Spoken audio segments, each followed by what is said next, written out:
O Livro dos Espíritos, Introdução ao Estudo da Doutrina Espírita. Título 15. A loucura e suas causas.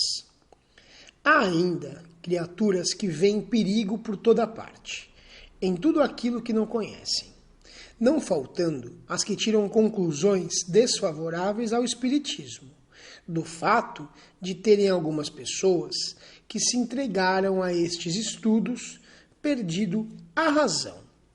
Como podem os homens sensatos assentar essa objeção? Não acontece o mesmo com todas as preocupações intelectuais quando o cérebro é fraco?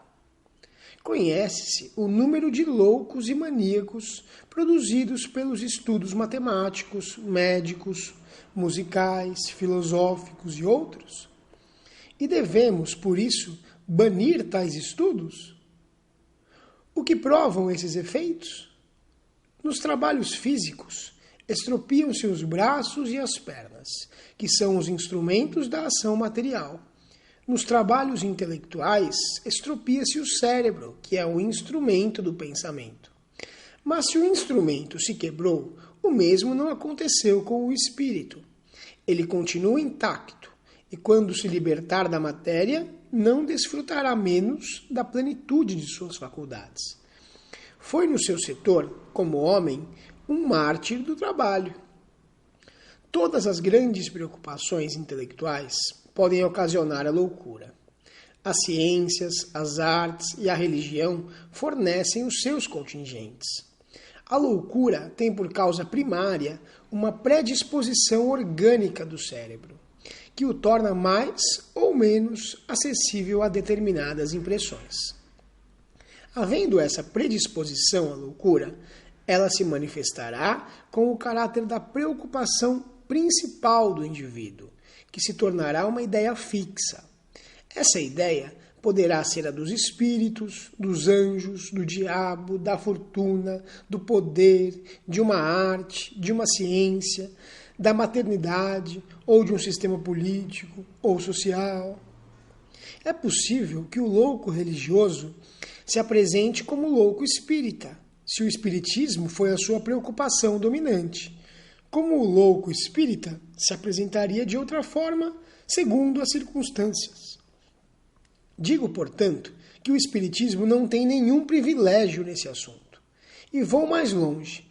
Digo que o espiritismo, bem compreendido, é um preservativo da loucura. Entre as causas mais frequentes de superexcitação cerebral, devemos contar as decepções, as desgraças, as afeições contrariadas, que são também as causas mais frequentes do suicídio. Ora, o verdadeiro espírita olha as coisas deste mundo de um ponto de vista tão elevado, elas lhe parecem tão pequenas, tão mesquinhas, em face do futuro que o aguarda.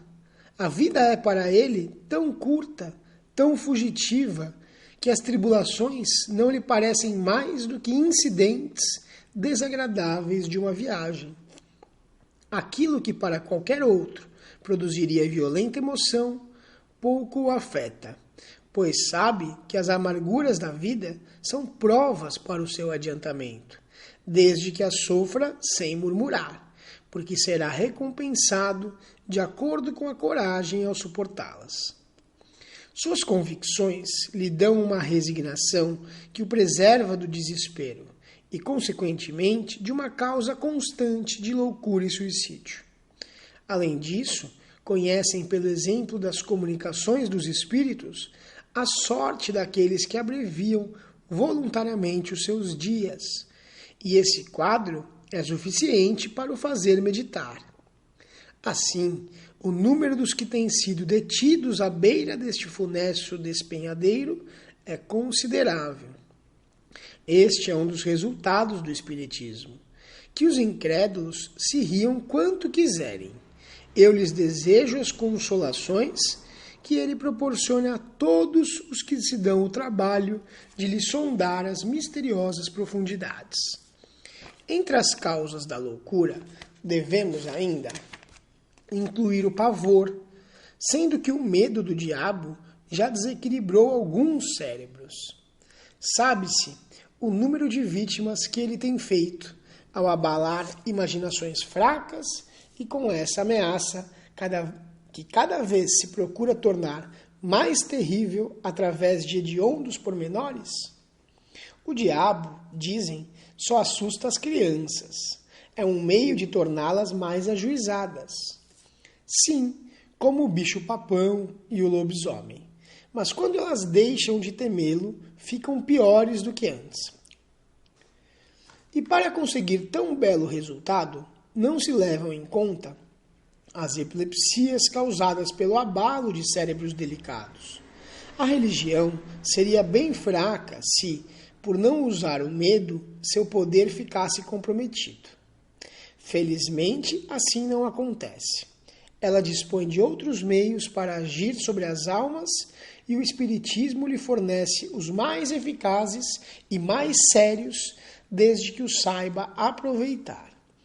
Mostra as coisas na sua realidade e, com isso, neutraliza os efeitos funestos de um temor exagerado.